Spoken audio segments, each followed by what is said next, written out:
내가 너 애비 없이 자랐다 소리 안 듣게 하려고 얼마나 노력했는데. 그래도 하나라도 있는 거랑 아주 없는 거랑 같니? 그리고 나야말로 그 소리가 지긋지긋해서 고아 며느리 보기 싫은 거야. 남편 없이 자식 키운 것도 억울해 죽겠는데 며느리마저 천의 고아를 들이라 이거냐? 너야말로 네 엄마 생각은 요만큼도 안 하지? 장훈이는 그런 자신의 어머니를 이해하지 못했습니다. 누구나 고아가 될 수 있고 자기도 아버지 없이 자란 반쪽짜리 고아인데 어머니가 저한테만 매몰차게 하시는 게 많은 상처이고 실망이 되었나 보더라고요. 결국 어머니와 저희 사이의 의견은 좁혀지지 않았고 시간이 지날수록 저희도 많이 힘들어지며 저는 차라리 서로를 위해 헤어지는 게 맞지 않나 하는 생각까지 하게 되었어요.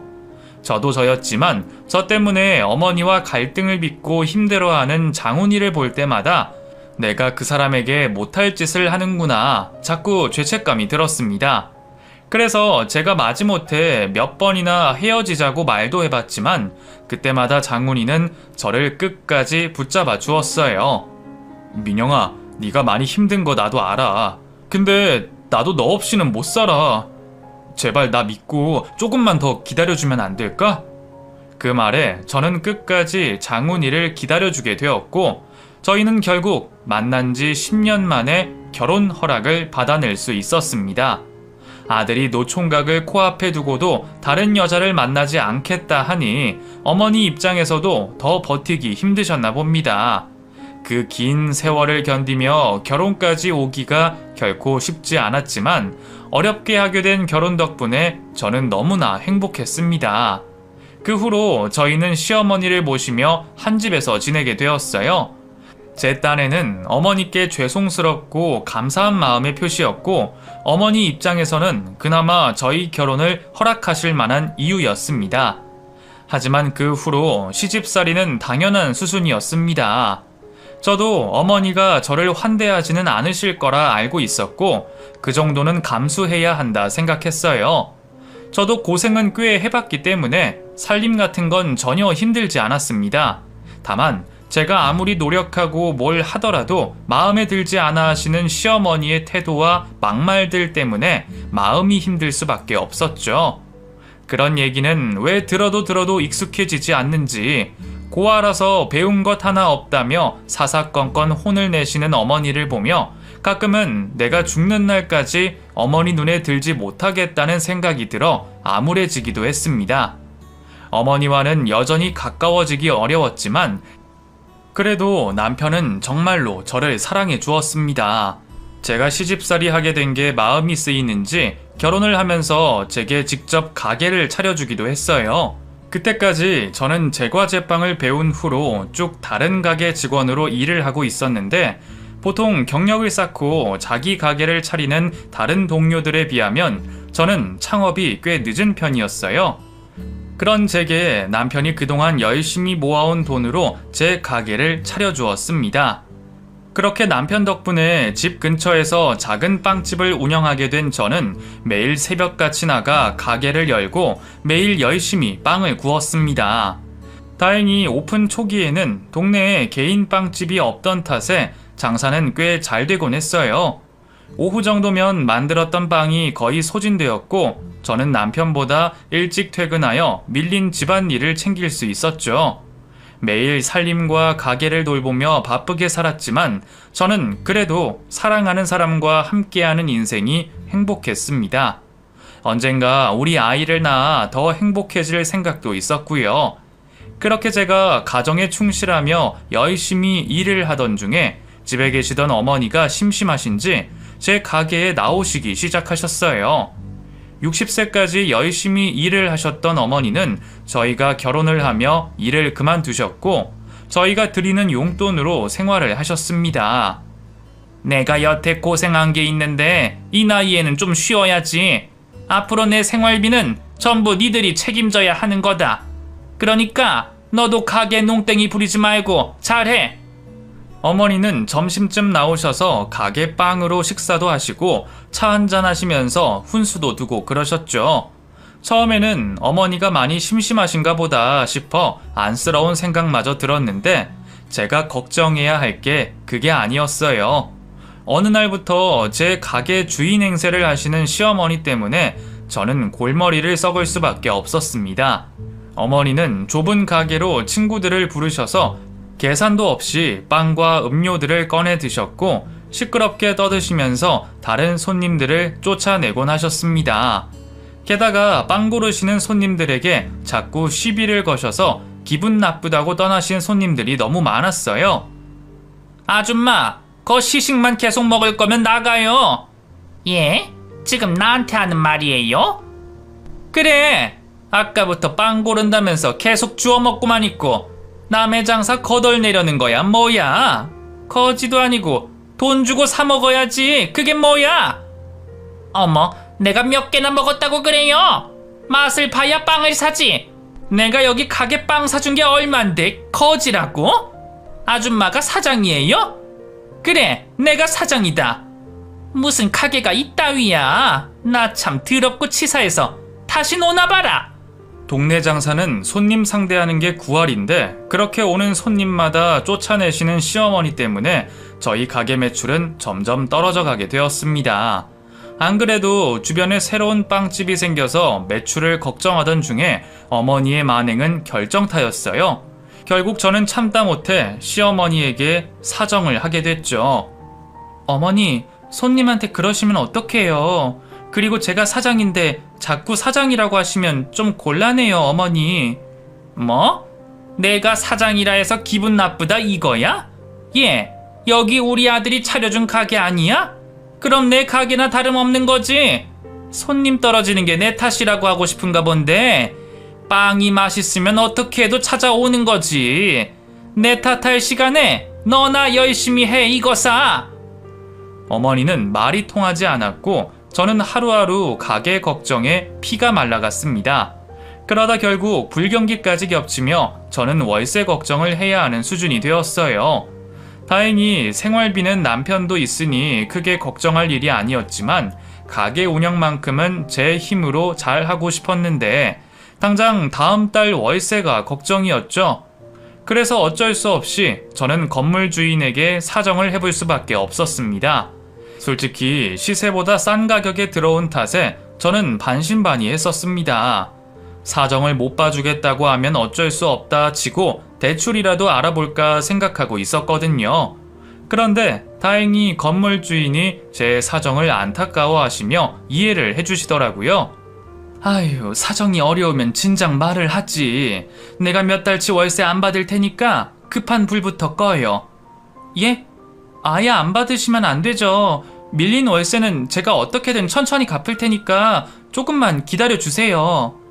젊은 사람이 열심히 산다는데 여유 있는 사람이 도와야지.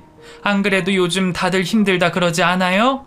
이럴수록 서로 도우면서 사는 거예요. 내가 나이가 들었는지 요즘 건물 청소하러도 한 번 못 가고 그 집 빵 한 번 못 팔아준 게 괜히 미안하네. 그동안 꼬박꼬박 월세 내준 거 고마워서 내가 편히 봐주는 거니까 부담 갖지 말고 형편 나아지면 줘요. 요즘 이런 분들도 있구나 싶어서 얼마나 감사했는지 몰라요.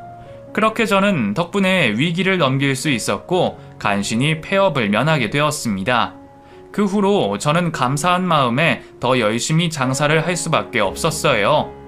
어머니에게도 간청드려서 제발 가게에 나오지 마셔달라고 부탁드렸고 덕분에 그 후로 저는 조금 마음의 여유를 얻을 수 있었습니다. 그리고 얼마 뒤 제 가게가 걱정되어 찾아오신 주인 사장님을 뵙게 되었죠.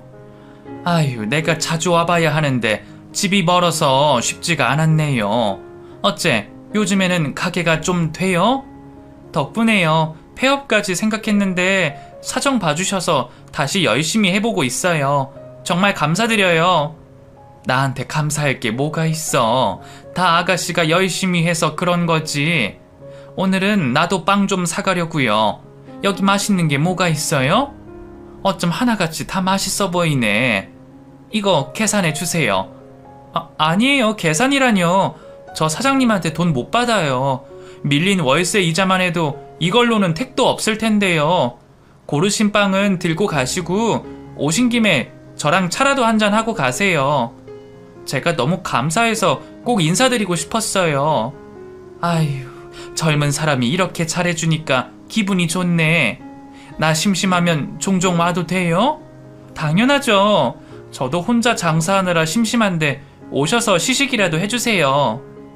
그날 이후 저희는 부쩍 친해지게 되었습니다. 생각보다 대화도 잘 통하고 혼자 사시는 주인 사장님이 많이 심심하신 것 같아서 오실 때마다 빵도 대접하고 대화를 나누었죠. 사장님은 정말 좋으신 분이셨습니다. 제가 딸 같다며 잘해주시는 것도 감사했고 별것 아닌 것도 칭찬해주시고 저한테 다정한 말을 해주시는 걸 들으니 저도 자꾸만 딴 생각이 들더라고요. 이분이 우리 엄마였으면 좋을 만큼 저는 그 건물주 사장님이 무척이나 가깝게 느껴졌습니다. 그 후로 평화로운 날들이 흘렀고 어느 날 믿을 수 없는 일이 벌어지고 말았습니다. 출장을 간다던 남편이 영영 집에 돌아오지 않았죠. 남편은 원래 심장 쪽이 좋지 못해서 꾸준히 병원을 다녔어요. 아버님도 심근경색으로 돌아가셨거든요.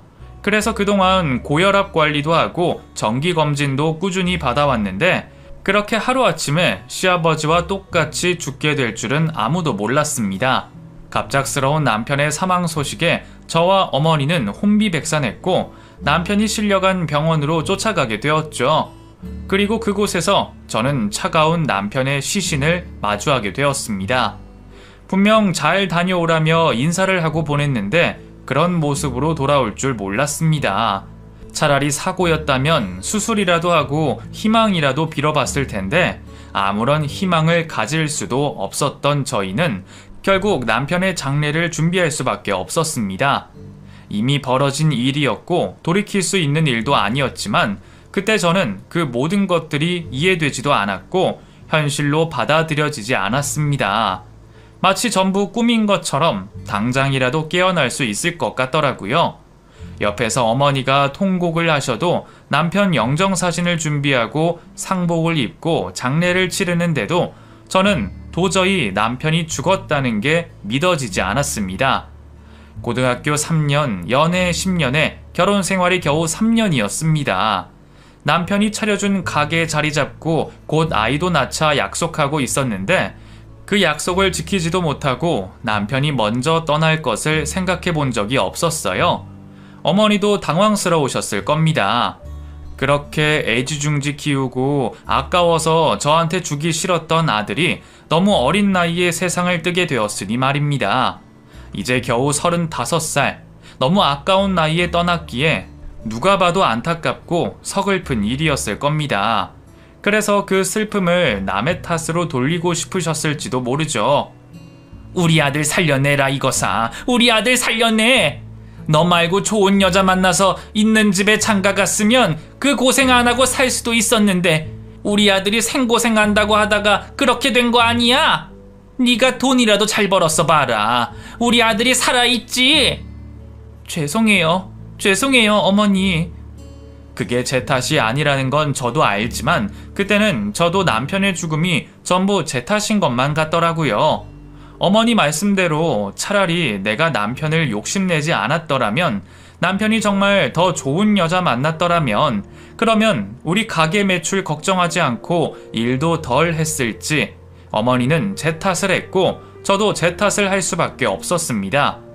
가슴이 아팠던 저는 장례 기간 내내 너무 힘들어 물 한 모금 마시지 못했고 밥 한 술 뜨지 못했습니다.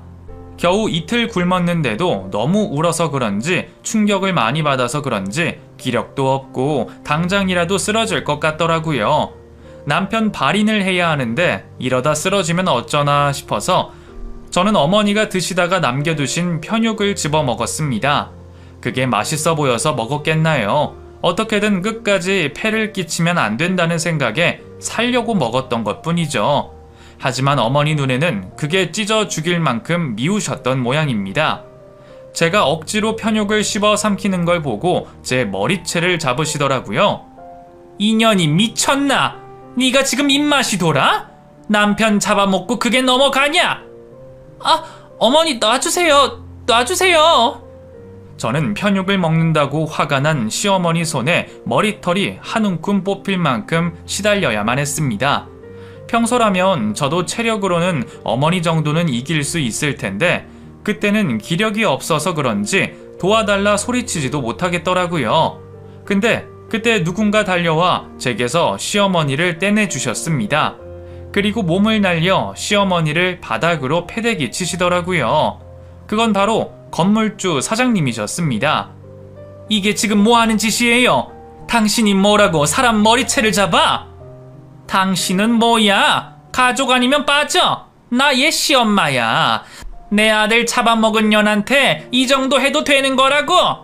뭐? 시엄마? 나도 이 사람 가족이다. 내가 얘 엄마야. 순간 잠시 정적이 흘렀습니다. 저도 시어머니도 다들 놀랐고 그 상황을 이해할 수 없었죠. 나 얘 엄마예요. 민영이 내 딸이라고. 내가 당신 폭행으로 고소할 거니까 각오하는 게 좋을 거야. 저는 저를 일으켜 데려간 그분께 몰랐던 자초지종을 듣게 되었습니다. 오래전 남편을 잃고 혼자 된 엄마는 어려운 형편 탓에 저를 키우실 수 없으셨습니다. 그때는 네 아버지 죽고 나 혼자 먹고 살기는커녕 어린 자식 입에 풀칠도 못해준 형편이었어. 너한테 밥도 제대로 먹이지 못했고 정말 막막했다. 당장 먹고 죽을 것도 없는데 너는 자꾸 배고프다 그러지. 어린 너 데리고 일 다니는 것도 어렵지. 그때는 정말 같이 죽을 생각까지 했었어. 근데 엄마가 그러면 안 되는 거잖니. 내가 어떻게 되더라도 자식은 살리고 보는 게 엄마일 건데. 그래서 잠시라 생각하고 너를 보육원에 맡기기로 했다. 어떻게든 돈 벌어서 다시 데려가려고 그랬었어. 하지만 그 사이 저는 다른 곳으로 입양을 가게 되었고 뒤늦게 그 사실을 알게 된 엄마는 그게 차라리 제게 나은 선택일 거라 생각하며 저를 포기하기로 하셨답니다. 그리고 제가 양부모님 집에서 행복하게 잘 사는 줄 알고 계셨던 거죠. 엄마는 저를 찾지 않는 게 저한테 나을 거라 생각하시고 나중에 제게 유산이라도 남기고 싶은 마음에 열심히 살아오셨습니다. 그러다 운이 좋게 건물도 가지게 되셨고 가끔은 저를 찾고 싶으셨지만 괜히 긁어 부스럼 만들까 싶어 저를 찾지 못하셨습니다. 그러다 성은 다르지만 이름이 같은 저를 보고 어릴 적과 많이 닮은 얼굴에 저를 왠지 낯설지 않다 생각하셨고 저 몰래 제 뒷조사를 하셔서 제가 어릴 적 헤어진 딸인 것을 알게 되셨던 거죠. 나중에 네가 내 딸인 걸 알고도 내가 차마 찾아갈 수가 없었어. 어찌됐든 내가 널 버린 건데 이제 와서 엄마라고 나타나면 네가 나를 이해 못할 거라 생각했다. 차라리 옆에 두고 가끔 보기라도 하면 다행인데 네가 나를 아주 떠나버리면 어쩔까 싶어서 말을 못했어. 그래서 언제 말해야 하나 계속 기회만 보다가 결국 이때까지 말을 못했구나. 저는 그제서야 건물주 사장님이 별 이유도 없이 저를 도와주시고 제 가게를 찾아와 주신 것을 이해하게 되었습니다. 엄마보다 잘해주시는 걸 보고 우리 엄마였으면 좋겠다 생각했더니 그분이 정말 우리 엄마였을 줄 누가 알았을까요? 정말 우리 엄마예요? 내가 고아가 아닌 거예요? 그때 저는 말 못할 감정 때문에 뭐라 말을 해야 할지 몰랐습니다. 짧다면 짧은 인생이 그동안 너무 고단했기에 내게 엄마라는 존재가 있다는 것이 믿어지지 않더라고요. 엄마는 제가 자신을 용서하지 못하실 거라 생각했는지 제 앞에서 무릎 꿇고 사과를 하셨습니다. 네가 이렇게 사는 줄 알았더라면 내가 진작 너를 찾았을 텐데 보육원에서도 네가 부잣집에 입양돼서 유학 가서 잘 산다 그러길래 나는 그런 줄만 알고 살았지. 네가 이 고생하고 사는 줄은 몰랐다. 나중에서야 너라는 걸 알고도 그동안 내가 널 방치했던 게 용서가 안 되고 차마 용기가 안 나서 앞에 나설 수가 없었어. 그래도 이제 엄마를 좀 용서해주면 안 되겠니? 내가 남은 인생은 전부 너를 위해서 삼아, 응? 평생 엄마 정을 그리워했던 제가 엄마가 저를 버렸다 한들 어떻게 그런 엄마를 원망할 수 있었겠어요. 결국 저는 엄마를 용서했고 그 그 후로 상처를 딛고 엄마와 함께 지내게 되었습니다. 처음에는 쉽게 믿어지지도 않았고 엄마라는 존재가 어색하기만 했지만 제가 정말 엄마 딸인 것은 맞는지 생각보다 많이 닮은 모습에 요즘도 깜짝 놀라고 있습니다. 그 후로도 저는 여전히 엄마 건물 안에서 빵집을 하고 있어요. 저희 엄마에게 고소를 당한 시어머니는 수백만 원의 합의금을 내야 했고 그 후로 제가 보기 껄끄러우신지 이사를 가셨습니다. 시어머니께 속상한 것도 많지만 그래도 남편을 생각하면 여전히 짠한 마음입니다. 그래서 어머니도 어딘가에서 잘 지내시기를 바래요. 저는 여전히 남편을 잊지 못하고 있고 제가 언제 또 사랑을 찾고 재혼을 하게 될지 모르겠지만 지금은 그런 생각 없이 엄마와 못 나눈 정을 나누는 것이 제 유일한 바람이자 행복입니다. 그럼 제가 어렵게 다시 찾은 제 행복을 잘 지킬 수 있도록 모두 응원해 주시기를 바라겠습니다.